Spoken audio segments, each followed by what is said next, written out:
الصلاۃ والسلام علیک یا رسول اللہ، الصلاۃ والسلام علیک یا نبی اللہ، الصلاۃ والسلام علیک یا حبیب اللہ، وعلی آلک واصحابک یا نور اللہ، صلی اللہ تعالی علیہ وسلم۔ بندہ ملنے کو قریب حضرت قادر گیا، بندہ ملنے کو قریب حضرت قادر گیا، لمعے باطن میں گمنے جلوے ظاہر گیا، واسطہ پیارے کا ایسا ہو کہ جو سنی مرے، یوں نہ فرمائے تیرے شاہد کہ وہ فاجر گیا، عرش پر دھومے مچے وہ مومن صالح ملا، فرش سے ماتم اٹھے وہ طیب و طاہر گیا، کیوں جناب ابو ہریرہ تھا وہ کیسا جام شیر، جس سے 70 صاحبوں کا دودھ سے منہ پھر گیا، ٹھوکریں کھاتے پھروگے ان کے در پہ پڑ رہو، قافلہ تو اے رضا اول گیا آخر گیا۔ آج کی یہ محفل دارالعلوم قادریہ سبحانیہ سلطانیہ دارالعلوم قادریہ سلطانیہ کے چند طلباء کی دستار کے موقع پر یہ اصلاح عقائد و اعمال کی محفل منعقد ہے۔ اللہ تبارک و تعالی اسے شرف قبولیت عطا فرمائے۔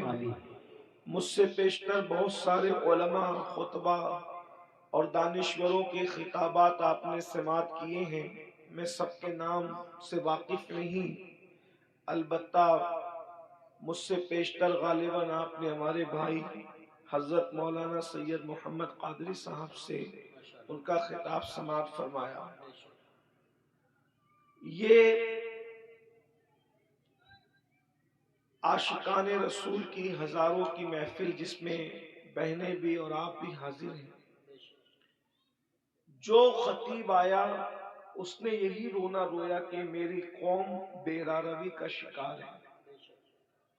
کسی نے بے نمازی پن کا رونا رویا کہ قوم بے نمازی ہے، کسی نے یہ دکھڑا سنایا کہ ہماری قوم سود خور ہے، کسی نے یہ دکھڑا سنایا کہ ہماری قوم میں ڈسپلین نہیں ہے، کسی نے یہ دکھڑا سنایا کہ ہماری قوم ماں باپ کی وفادار اور فرما بردار نہیں ہے، کسی نے یہ دکھڑا سنایا کہ میری قوم کے جوان اپنی جوانی کو ضائع کر رہے ہیں، جوانی کا مقصد سمجھ نہیں پا رہے ہیں، کسی نے یہ دکھڑا سنایا کہ ہماری قوم کا حال یہ ہو گیا ہے کہ اگر بہنیں گھر پر آتی ہے تو بھائی کا چہرہ اتر جاتا ہے، وہ بھائی کو بہن کی اہمیت نہیں پتا ہے، کسی نے یہ کہا کہ علماء کی قدر نہیں کی جا رہی ہے، کسی نے یہ کہا کہ اداروں کی اہمیت نہیں ہے، کسی نے یہ کہا کہ ماہ رمضان شریف کی تعظیم نہیں ہے، غرض کہ سب نے اپنے اپنے طور پر جو مشاہدہ کیا وہ دکھڑا آپ کے سامنے پیش کیا، اور ہم بھی وہی دکھڑا لے کر کے آئے ہیں۔ لیکن ایک سوال پیدا ہوتا ہے، ایک سوال پیدا ہوتا ہے کہ یہ بتائیں کہ یہ سارے گناہوں کی جڑ کیا ہے؟ اتنے سارے یہ جو جرائم ہے، بے نمازی پن لے لیں، بدکاری لے لیں، اسی طریقے سے دین سے دوری لے لیں، ماں باپ کی نافرمانی لے لیں، بے پردگی لے لیں خواتین کے اندر، اسی طرح عورتوں کا گھروں کو چھوڑ کر کے بیوٹی پارلروں تک جانا، عورتوں کا میک اپ کے نام پر غیروں کے سامنے بیٹھ کر اپنے ہاتھوں کی ہتھیلیاں ان کے زانوؤں پہ رکھ کر کے مہندی لگانا، یہ سارے جرائم کی اصل جڑ کیا ہے؟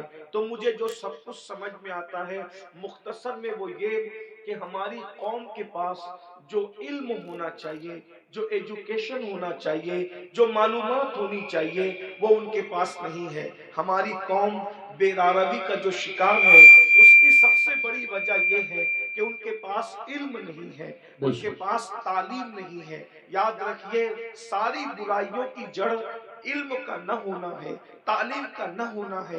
جب بھی کسی قوم کے پاس علم نہیں ہوتا تو وہ قوم بیراروی کا شکار ہوتی ہے۔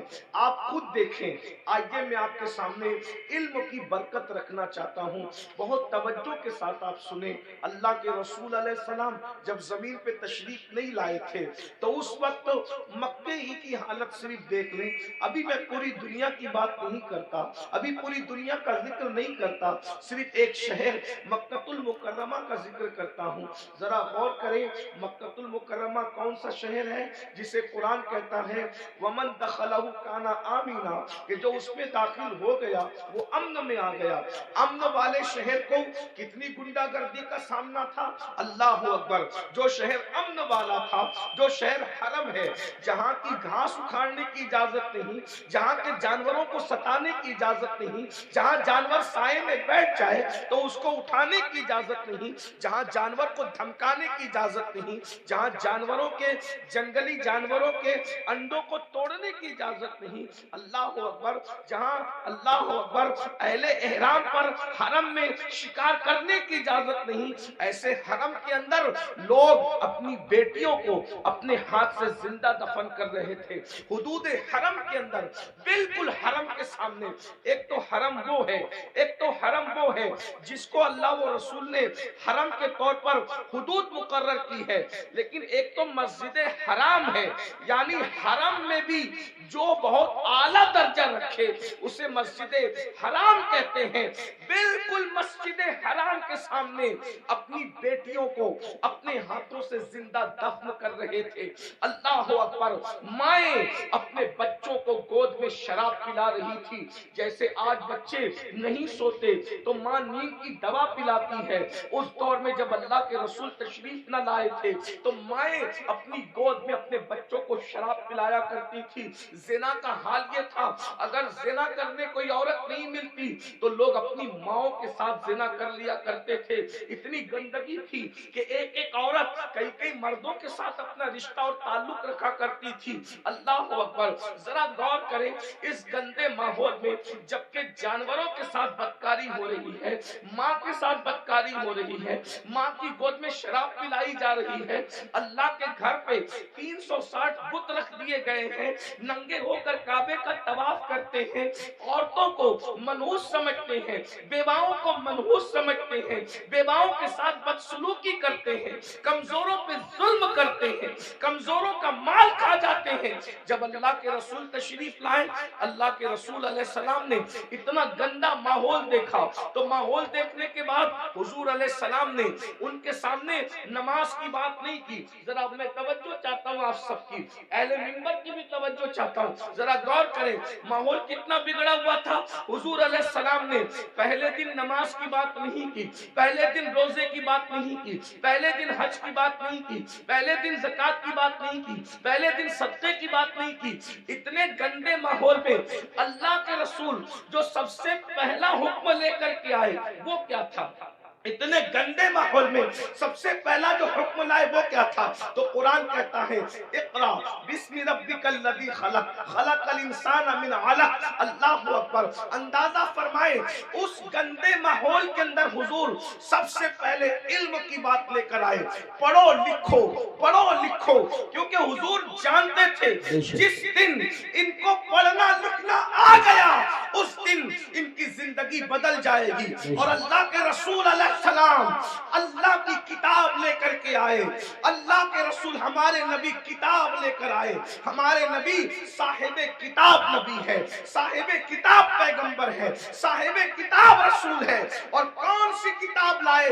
اسے قرآن کہا جاتا ہے۔ قرآن کو قرآن اس لیے کہا جاتا ہے کہ کوئی کتاب اتنی نہیں پڑھی گئی جتنا قرآن پڑھا گیا ہے، اور جتنا قرآن پڑھا جائے گا اتنی کوئی کتاب پڑھی نہیں جا سکتی۔ یہ چیلنج ہے، یہ قرآن کا معجزہ ہے کہ دوست تو پڑھیں گے، اس کو دشمن بھی پڑھتے نظر آئیں گے۔ یہ قرآن ہے، حضور قرآن لے کر کے آئے. اب بتاؤ حضور نے کس قوم کو پڑھایا؟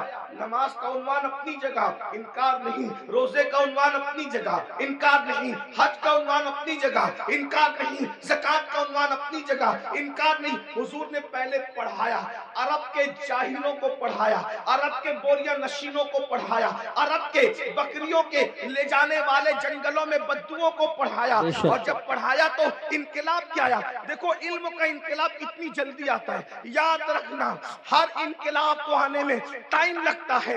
علم کا انقلاب کتنی جلدی آتا ہے. جو اپنی بچیوں کو زندہ دفن کر رہے تھے 23 سال بھی نہیں گزرے، اپنی بیٹیوں کو زندہ دفن کرنے والے دوسروں کی بیٹیوں کو پالنے کی تیاری کر رہے تھے. اس لیے کہ حضور نے ان کو علم کا زیور عطا کیا تھا. اللہ اکبر. ماں کی گود کے شرابی، ماں کی گود کے شرابی جو ماں کی گود میں شراب پینے کے عادی بنے تھے، ایک اعلان پر وہ سب کے سب شراب سے توبہ کرتے. یہاں تو جلسوں میں کروڑوں تقریریں ہو جائے، مقرر تقریر کرتے کرتے مر جائے، مقرر جو اس کی آواز بیٹھ جائے، مقرر کالی داڑھی سے اس کی داڑھی تقریر کرتے کرتے سفید ہو جائے، مقرر کی حالت بدل جائے، قوم کی حالت نہیں بدلتی. کیوں؟ وہاں ایک ہی اعلان میں پوری قوم نے شراب سے توبہ کی. بس اتنا کہا تھا، اے لوگو آج سے شراب حرام ہو گئی، آج سے شراب حرام ہو گئی. جن کے منہ میں تھی انہوں نے اگل دی، منہ سے اگل دی. جن کے ہاتھ میں تھی انہوں نے اڑیل دی، جن کے مٹکوں میں تھی انہوں نے نالیوں میں بہا دی. مدینے کی گلیوں میں شراب بہ رہی تھی. ایک اعلان، وجہ حضور نے اس قوم کو پہلے ایجوکیٹ کیا تھا، علم عطا کیا تھا. انہیں پتا تھا اگر حرام کریں گے تو نقصان کیا ہوگا. آج ہماری قوم کو نہیں پتا ہے، حلال و حرام میں کوئی تمیز نہیں کیونکہ ان کے پاس علم نہیں ہے. آج ہماری قوم کو غسل اور وضو نہیں پتا ہے، ان کے پاس علم نہیں ہے. اگر وہ شادی میں ڈی جے لگا رہے ناچ رہے تو ان کو پتا نہیں ہے کہ اس کا نقصان کیا ہے. وہ یہ سمجھتے ہیں اللہ ناراض ہوگا تو سزا دے گا، لیکن اللہ کی سزا کیا ہوگی، اس کی شکلیں کیا ہوگی، یہ انہیں کچھ پتا نہیں. جس دن انہیں پتا چل جائے کہ خدا کے عذاب کی شکلیں کیا ہوتی ہے، ایک جلسے میں تو نہیں بتایا جا سکتا، لیکن تھوڑے سے وقت میں اشارہ کرنا چاہتا ہوں.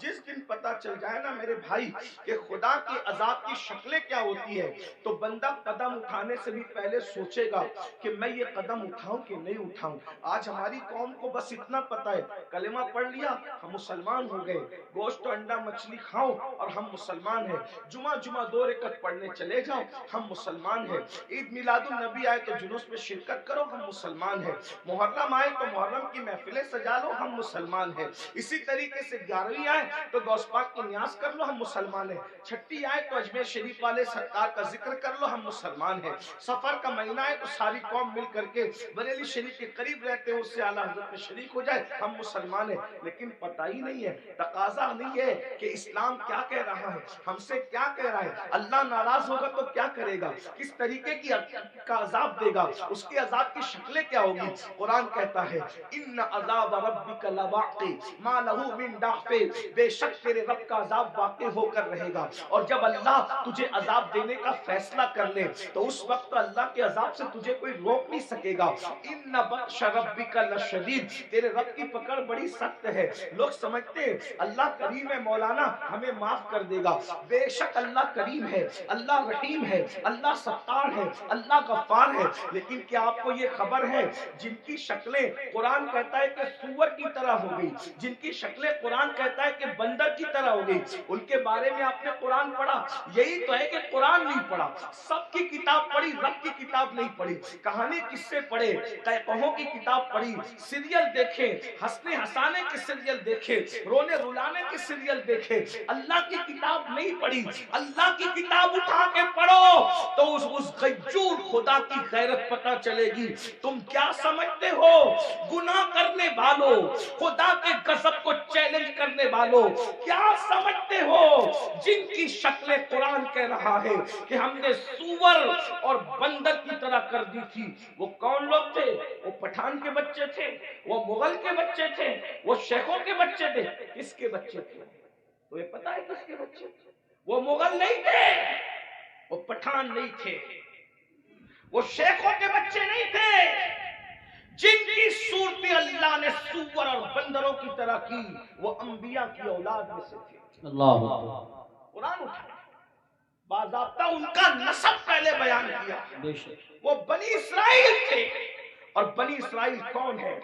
اسرائیل حضرت یعقوب کا لقب ہے، اور بنی اسرائیل مطلب اولاد یعقوب، اولاد یعقوب، اللہ اکبر۔ اور اولاد یعقوب کا مطلب کیا؟ یہ بنی اسرائیل اور یعقوب علیہ السلام کا سلسلہ نسب کیا؟ یعقوب علیہ السلام کے ابا حضرت اسحاق علیہ السلام، اسحاق علیہ السلام کے ابا جان حضرت سیدنا ابراہیم علیہ السلام، یہ ہے ان کا سلسلہ نسب۔ لیکن اللہ، اب میں آپ سب کی توجہ چاہتا ہوں، اپنے بھائیوں کی بھی اور بہنوں کی بھی۔ میرے بھائیوں، جب نبی کی پیغمبروں کی اولاد گناہ کرے تو اللہ دنیا کے اندر ان کی شکل سور اور بندر کی طرح کر دے تو ہمارا کیا حال ہوگا، ہمارا کیا انجام ہوگا؟ آپ سوچتے ہیں لیکن اس دنیا میں تو کسی کی شکل سور اور بندر کی طرح نہیں ہوتی۔ میں نے کہا الحمدللہ بالکل نہیں ہوتی۔ اس کی وجہ یہ ہے کہ ان کو جو پیغمبر ملے تھے وہ اور تھے، اور ہمیں جو نبی ملا ہے وہ اور ہے۔ ہمارا نبی نبی الانبیاء ہے، ہمارے آقا سید الانبیاء ہے، ہمارے آقا محبوب خدا ہے۔ لیکن یاد رکھنا، اس کا یہ مطلب نہیں کہ محبوب کی خاطر اگر دنیا میں شکلیں نہیں بگڑ رہی ہے تو قبر میں بھی نہیں بگڑے گی، ایسا نہیں ہے۔ قبر میں شکلیں بگڑے گی۔ اللہ کے رسول علیہ السلام نے فرمایا، ہم نے شب معراج، آقا فرماتے ہم نے شب معراج جب جہنم کا مشاہدہ کیا تو ہم نے دیکھا کہ کچھ لوگوں کی شکل کتے کی طرح ہے، کچھ لوگوں کی شکل خنزیر کی طرح ہے، کچھ لوگوں کی شکل بندر کی طرح ہے۔ حضور فرماتے ہم نے شب معراج دیکھا، اللہ اکبر، اللہ سے ڈرتے کیوں نہیں، اللہ سے خوف کرتے کیوں نہیں؟ آئیے میں آپ کو بتاؤں، اللہ اکبر، آقا کریم رؤوف الرحیم صلی اللہ علیہ وآلہ وسلم ارشاد فرماتے ہیں کہ معراج کی شب ہم نے ایک منظر دیکھا۔ آقا فرماتے جنت کی سیر کی آقا نے اور جہنم کا مشاہدہ کیا۔ دیکھو یہ باتیں ہمیں نہیں پتا ہے، جس دن پتا چل جائے گی اس دن ہمیں احساس ہوگا، اور ہمیں یقین ہے ہماری قوم کو جب کوئی بات پتا چلتی ہے تو وہ اس پر عمل کرتے ہیں، کیونکہ اس پر قرآن کی نص موجود ہے، وَذَكِّرْ فَإِنَّ الذِّكْرَىٰ تَنفَعُ الْمُؤْمِنِينَ، کہ مومنوں کو نصیحت کرو، کہ نصیحت مومنوں کو فائدہ دیتی ہے۔ یہ اتنے نوجوان داڑھی کیوں رکھ رہے ہیں؟ یہ کسی نہ کسی خطیب کی گفتگو کا اثر ہے۔ بہت سارے جوان نماز کیوں پڑھ رہے ہیں؟ ہم اللہ اکبر، بہت سارے علاقوں میں ہم لوگ گئے نہیں، بہت سارے دوسرے خطبہ نہیں گئے، لیکن کسی نے کہا ہمارے امام صاحب نے نماز پہ تقریر کی، ہم نمازی بن گئے، داڑھی پہ تقریر کی، ہم داڑھی رکھیں، تو پتا چلا یہ جلسے بالکل بھی لایانی نہیں ہے، غیر ضروری نہیں ہے۔ مومنین کو نصیحت فائدہ دیتی ہے، بس ناصح کی نیت صحیح ہونی چاہیے، اور سننے والوں کو بھی صحیح طور پر سننے کا شوق ہونا چاہیے۔ اب آئیے ذرا تھوڑا سا دل کے کانوں سے سن لے۔ آپ نے گزشتہ مہینے کے اخیر میں معراج مصطفیٰ تو سنا ہوگا، لیکن معراج کا ایک حصہ ذرا ہم سے بھی سن لے۔ اللہ اکبر، آقا کریم صلی اللہ علیہ وآلہ وسلم ارشاد فرماتے ہیں کہ معراج کی شب ہم نے کیا دیکھا؟ اللہ اکبر، جب جہنم کا مشاہدہ کیا۔ مشاہدے اور سیر میں فرق ہے، جنت کی سیر کی ہے، جہنم کا مشاہدہ کیا ہے۔ اللہ اکبر، تو فرماتے ہیں خون کا دریا تھا، پیپ کا دریا تھا، اور اس میں ایک بندہ تیر رہا تھا۔ خون اور پیپ کے کھولتے ہوئے دریا کے اندر کوئی تیر رہا ہو، تھوڑا توجہ کیجئے گا میرے پیارے آقا علیہ الصلوۃ والتسلیم کے پیارے دیوانوں، ذرا غور کیجئے گا۔ اگر اپنے آپ سے محبت ہے اور اپنے نبی کی باتوں پر یقین ہے تو یہ باتیں میری نہیں ہے، ہے یہ باتیں مصطفیٰ جان رحمت صلی اللہ علیہ وآلہ وسلم کی ہے۔ ذرا غور کرو، ماں اور بہنوں کی بھی توجہ چاہتا ہوں، یاد رکھنا کسی کی بھی بات میں شک کرو گے تو کوئی نقصان نہیں ہوگا، لیکن اپنے نبی کی بات میں شک کرو گے تو ایمان بھی ہاتھ سے جا سکتا ہے۔ یہ تمہارے اور میرے نبی نے فرمایا، شب معراج جہنم کا مشاہدہ ہو رہا ہے، خون کا دریا ہے، پیپ کا دریا ہے، اور وہ کھولتا کھولتا خون ہے، کھولتا کھولتا پیپ ہے، اس میں ایک بندہ ڈبکیاں لے رہا ہے، ایک بندہ تیر رہا ہے۔ جیسے ہی وہ منہ باہر نکالتا ہے، جیسے ہی وہ سر باہر نکالتا ہے، اس کے منہ میں پتھر ڈالے ڈالے جاتے ہیں، جہنم کی آگ کے بنے ہوئے پتھر اس کے منہ میں ڈالے جاتے ہیں اور اس کا منہ پھر اسی دریا میں ڈوب جاتا ہے۔ اس پر یہ عذاب ہو رہا تھا، رحمت للعالمین سے دیکھا نہ گیا، حضور تڑپ گئے، حضور بے چین ہو گئے، حضور بے قرار ہو گئے اور پوچھنے لگے جبریل یہ کون لوگ ہیں کہ خون اور پیپ کے دریا میں ڈبکیاں لیتے ہیں اور جب منہ باہر نکالتے ہیں تو پتھر، وہ بھی جہنم کی آگ کے پتھر، ان کے منہ میں ڈال کر ان کو ڈبا دیا جاتا ہے، یہ دردناک عذاب کیوں ہو رہا ہے؟ تو جبریل امین نے عرض کیا یا رسول اللہ یہ آپ کی امت کے وہ لوگ ہیں جو دنیا میں سود کھایا کرتے تھے، یہ سود کا کاروبار کیا کرتے تھے، یہ سود کا دھندا کیا کرتے تھے۔ میں آپ سے پوچھنا چاہتا ہوں دنیا ہی سب کچھ ہے؟ بولو اگر کسی سچے مسلمان کو یہ پتا چلے کہ سود کھانے کا انجام کیا ہے، وہ پیپ کا دریا، وہ خون کا دریا، اور خون کا دریا کیوں ہے؟ میں نے غور کیا کہ سود خوروں کے لیے پیپ اور خون کا دریا کیوں ہے، تو بہت سوچنے کے بعد مجھے یہ سمجھ میں آیا کہ سود خور لوگ قوم کا خون چوستے ہیں، قوم کا خون چوستے ہیں، ان کی غربت کا فائدہ اٹھاتے ہیں، ان کی مجبوریوں کا فائدہ اٹھاتے ہیں۔ اس لیے دیکھو قدرت نے ان کو خون اور پیپ کے دریا کی سزا دی ہے۔ اب میں آپ سے پوچھنا چاہتا ہوں اے سود کا دھندا کر کے، اے بیاج کا دھندا کر کے، اے انٹرسٹ کا دھندا کر کے مالدار بننے والوں ذرا غور کیجئے، کتنا بھی مال کما لو گے، تھوڑا دھیان دینا میری بات پر، کتنا بھی بڑا محل ہو، تاج محل کی طرح بھی محل بنا لو، جب آخری میں ڈاکٹر کہے گا نا کہ یہ بہت بیمار ہے، اس کے بچنے کی امید نہیں ہے، تو آپ کے بچے، ہمارے بچے کیا کریں گے؟ آپ ہو یا ہم ہو، کوئی ہو، بولو بچے کیا کریں گے؟ اٹھا کے سیدھا ہاسپٹل میں داخل کر دیں گے۔ بتاؤ جس مال کو اللہ کی نافرمانی کر کے کمایا تھا، کروڑوں روپے کا محل بنایا تھا حرام مال سے یا حلال سے بھی بنایا تھا، لیکن آخری سانسیں کہاں لے رہے ہو؟ آخری سانسیں کہاں لے رہے ہو؟ ہاسپٹل کی چار دیواری میں۔ یہی ہے نا تمہاری دنیا، جس دنیا کی خاطر اللہ کو ناراض کیا، جس دنیا کی خاطر خدا کو ناراض کیا، آخری اینڈ کیا ہے؟ آخری انجام کیا ہے؟ دنیا کے 80% لوگ ہاسپٹل میں آخری سانس لیتے ہیں اور اکثر لوگ تو آئی سی یو میں آخری سانس لیتے ہیں۔ ہائے ہائے، قدرت کا امتحان تو دیکھو، قدرت کی سزا تو دیکھو۔ یاد رکھنا بہت کم وہ خوش نصیب ہے جو اللہ اکبر سجدوں میں جاتے ہیں، خدا کے حرم میں جاتے ہیں، تلاوت کرتے کرتے جاتے ہیں۔ 80% لوگ دوا خانوں کی چار دیواریوں میں آخری